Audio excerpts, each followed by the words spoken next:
tolandi mais c'est Jano Yenga lobby moko ya ba facteur favorisant ya ba maladie ba épidémie et zappé mauvais traitement to mauvaise façon ya koluka ko traiter ba inondice na makala bazolanda biso ebele nazo saluer déjà promo et pas wa pazali promo Crispin et sika oyo ba yambaki biso tant tokendaki ko landela likambo ya choléra na commune ya makala puisque tozwa ki bongo appel eza magazine na bino savoir plus to kendaka pe ko kundola pona ko memela bino information sur to kitaki sur terrain to mekaki kozwa moi ba propos ya bandeko oyo bazana makala précisément na veni Mwanda tozana ba cas ya ba décès au ba population ba imboka bazo témoigner ba perdre ba être cher et ça na famille mobimba oyo ba kufeli 13 personnes donc c'est-à-dire na parcelle mobimba ba kufi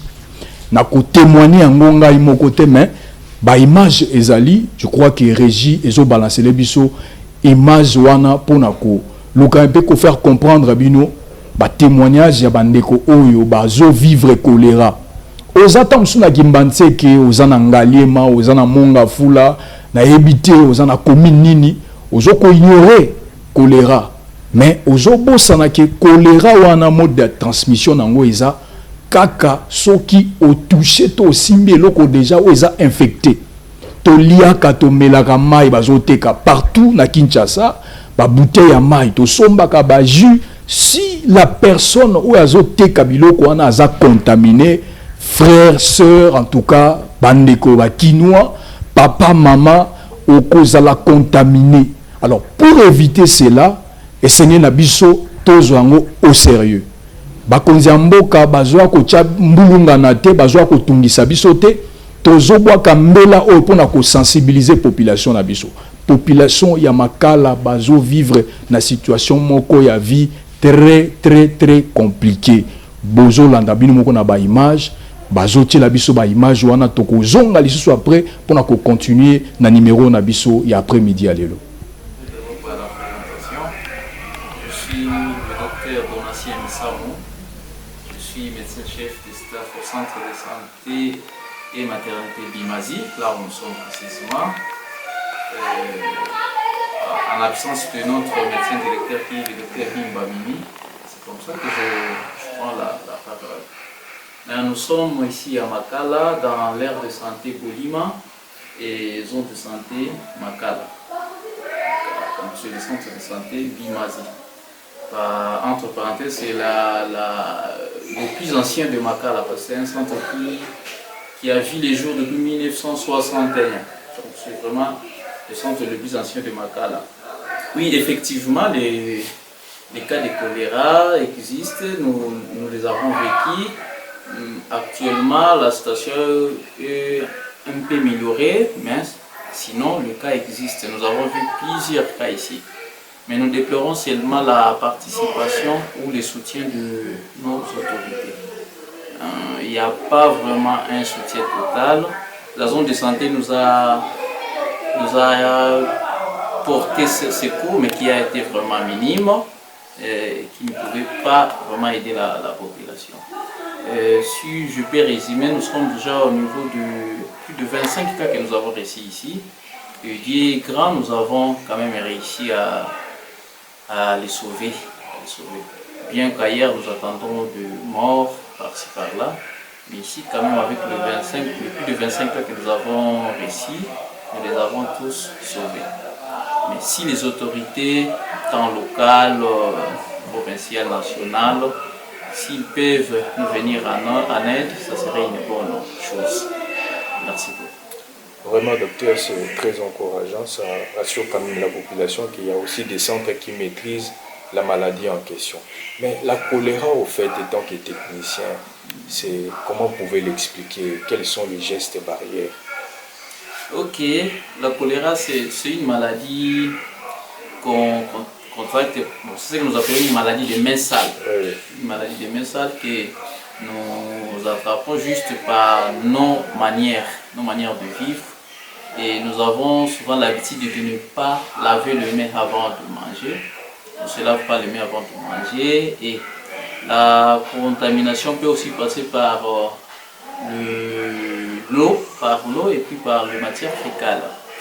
Quand nous gérons nos patients qui sont déjà contaminés et que nous ne prenons pas soin nous-mêmes, nous nous mettons aussi en danger contre cette maladie.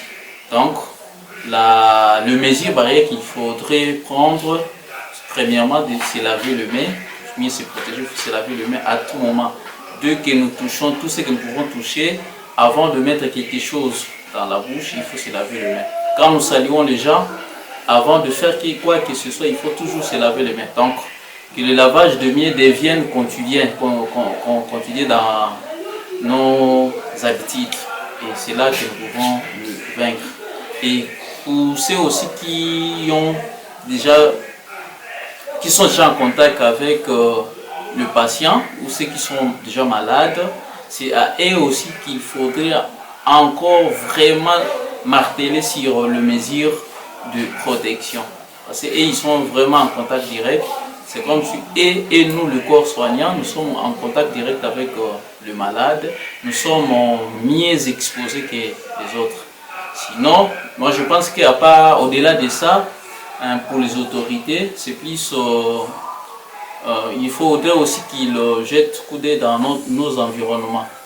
Les environnements sont pollués et ça favorise aussi la propagation de la maladie.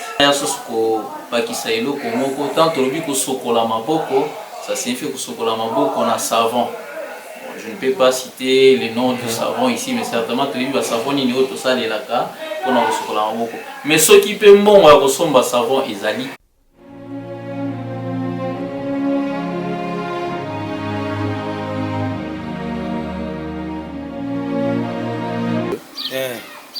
Après awa la troisième parcelle, 1, 2, troisième parcelle, moi si moi pas de besoin de mort que ça n'a pas Chico, bino ba mesure nini bozui pour boza na bana pour éviter contamination. Normalement, il fallait que désinfecter ma pango. Mais ça qui va vacciner pas bateau, pour bateau base à la protéger. On dit que bêta ou tu le cas, il y a un peu ça qui m'a eu. C'est quoi le tiens. Tu y habites. Malade, il y a une inondation. Moula, tu dis que le cas, ou bien. Effectivement, je suis dans le quartier Bolima, la commune de Makala. Précisément dans le centre médical Bimazi. Ils ont un ancien hôpital au Chali Combo, la commune de Makala. Mais pour le moment, comme malade, on va parler à choléra. Je suis donc 4 cas et décès.